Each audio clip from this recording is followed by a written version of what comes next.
ഈ റിപ്പോർട്ടിംഗ് സ്ട്രക്ചറൊക്കെ കൊണ്ടുവന്നുകാണ്ട് ശരിക്കും ബിസിനസ് ആണ്ട് കൂട്ടിപ്പോകുന്ന കണ്ടീഷൻ ഉണ്ടാകലുണ്ട്. നമ്മൾ എന്താ പറയുക, എലിനെ പേടിച്ചിട്ട് ഇല്ലം ചുടാറുന്ന ഒരു സംഭവം. ശരിക്കും നമ്മൾ നോക്കേണ്ടത് വെച്ച് കഴിഞ്ഞാൽ നമുക്കറിയാം ഈ റിപ്പോർട്ടിംഗ് സ്ട്രക്ചറിലേക്കൊക്കെ വരുന്നത് എന്താ വെച്ച് കഴിഞ്ഞാൽ കുറേ ട്രെയിനർമാരെ ഇതൊക്കെ കേട്ടിട്ടുണ്ടാവും. അപ്പോൾ ഈ ഉദാഹരണം പറയാം, ഇപ്പോൾ ഞാൻ തന്നെ ലാസ്റ്റ് വീഡിയോയിലൊക്കെ ഉദാഹരണം പറഞ്ഞ കാറിൻ്റെ പെർഫോമൻസ് അങ്ങനെയൊക്കെ പറഞ്ഞിട്ടാണ്. അപ്പോൾ ആ ഒരു ആംഗിളിൽ എന്ത് ചെയ്യും, ഇതിങ്ങോട്ട് ഇംപ്ലിമെൻറ്റ് ചെയ്യാൻ ശ്രമിക്കും. നല്ല രീതിയിൽ ഇങ്ങനെ പോയിക്കൊണ്ടിരിക്കുന്ന ബിസിനസ്സിൽ ഇത്തരത്തിലുള്ള സ്ട്രിക്റ്റ് പ്ലാനുകളും റൂൾസുകളും, ഇന്ന സാധനം റിപ്പോർട്ട് ചെയ്യണം, ഇന്ന ദിവസം ഇന്ന റിപ്പോർട്ട് ചെയ്യണം, ഓവർ കോംപ്ലക്സ് ആക്കിയിട്ട് അത് സ്ട്രിക്ട്ലി ഒക്കെ അങ്ങോട്ട് ഒറ്റ ദിവസം കൊണ്ട് അങ്ങോട്ട് ഇംപ്ലിമെൻറ്റ് ചെയ്യും. എന്നിട്ട് വന്നില്ലെങ്കിൽ എന്താ റിപ്പോർട്ട് ചെയ്യാത്തത്, ഇതിനാണ് എനിക്ക് ശമ്പളം തരുന്നത്, ഈ രൂപത്തിലായിരിക്കും ചെയ്യുന്നുണ്ടാവും. നമ്മൾ മനസ്സിലാക്കേണ്ടത് വെച്ച് കഴിഞ്ഞാൽ നമ്മളുടെ ബിസിനസ് ഒരു കാറ് പോലെയോ മിക്സി പോലെയൊക്കെ ഒരു മെഷീനല്ല.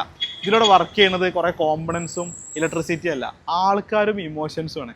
അപ്പോൾ നമ്മൾ ഇംപ്ലിമെൻറ്റ് ചെയ്യുന്ന ഒരു സാധനം ഫിറ്റ് ചെയ്യണമല്ലോ ബിസിനസ്സിലേക്ക്, നമ്മൾ എന്ത് ചെയ്യണം, റിപ്പോർട്ടിംഗ് സ്ട്രക്ചർ ഫിറ്റ് ചെയ്യണം. അത് ഫിറ്റ് ചെയ്യണ സമയത്ത് നമ്മൾ മനസ്സിലാക്കേണ്ടത് ഇങ്ങനെ കുറേ ആൾക്കാരുടെ ചിന്തകളും ആളുടെ ഒരു പീസ് ഓഫ് മൈൻഡും ആളുടെ ഇമോഷൻസൊക്കെ ഇതിൽ വർക്ക് ചെയ്യുന്നുണ്ട്. അപ്പോൾ ഹാർഷ് ആവാതെ വളരെ മിനിമലായിട്ട് സ്റ്റെപ്പ് ബൈ സ്റ്റെപ്പായിട്ട് ചെയ്ത സാധനം ഇംപ്ലിമെൻറ്റ് ചെയ്യാൻ പറ്റുന്നുണ്ടോ, എത്രത്തോളം അത് എഫക്റ്റീവ് ആവുന്നുണ്ട്, ഇങ്ങനത്തെ കാര്യങ്ങളൊക്കെ ഉറപ്പ് വരുത്തി റിവ്യൂ ചെയ്ത് പതുക്കെ ചെയ്യണം എന്നുള്ളത് പലപ്പോഴും ആൾക്കാർ മറന്നു പോകുന്നൊരു കാര്യമാണ്.